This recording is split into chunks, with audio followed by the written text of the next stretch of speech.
কেমন আছো বাপ? আল্লাহ খুব ভালো রেখে। আচ্ছা, তুমি কি বিক্রি করছো? আমি বিক্রি করতে আছে বাদামের খাজা হ্যাঁ। আর মিষ্টি রসের ছানার পাটালি। ও আচ্ছা, একটু দেখাতে পারবা?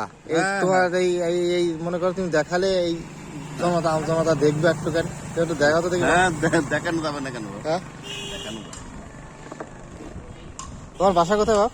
পুরো তাই। পুরাদোয়। আমি যে আপনার এই মিরপুরে হাটে বসে ব্যথা কিনা করি।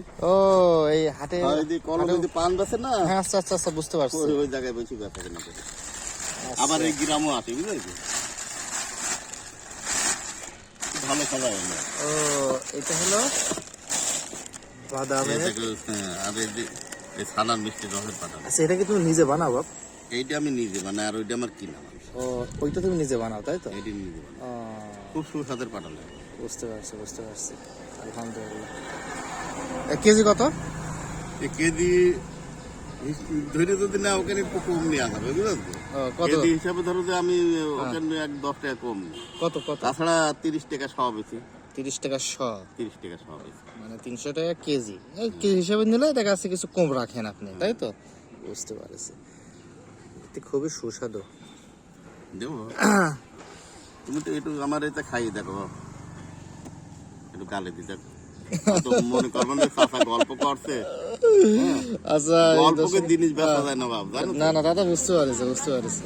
অবশ্যই গল্প করে জিনিস বিক্রি করা যায় না। হুম, আসলে খুবই সুস্বাদু। আপনারা কেউ যদি নিতে চান, চাচার সাথে এখন আপনাদের যোগাযোগ কিভাবে করাবো? তবে এই জিনিসটা কুষ্টিয়া অঞ্চলে অনেকদিন আগে থেকেই, বহুত আগে থেকেই চলে। বিশেষ করে এই যে এইটা আমি ছোট থেকেই দেখি। এই যে এইটা, এটা আমি মিরপুরে হাটের দিন বলছি। হ্যাঁ হ্যাঁ হ্যাঁ, কিন্তু এই যে আর বেশি হবে না, আমাদের 500-600 গ্রাম হবে। হ্যাঁ হ্যাঁ, কিন্তু এই বাদামের এই এই এই খাজাটা আমি খুব একটা বেশি মানুষের কাছে দেখি না। আমি নিয়ে আসি। হ্যাঁ হ্যাঁ হ্যাঁ, আপনি নিয়ে আসেন। আচ্ছা ঠিক আছে, ধন্যবাদ দর্শকদের।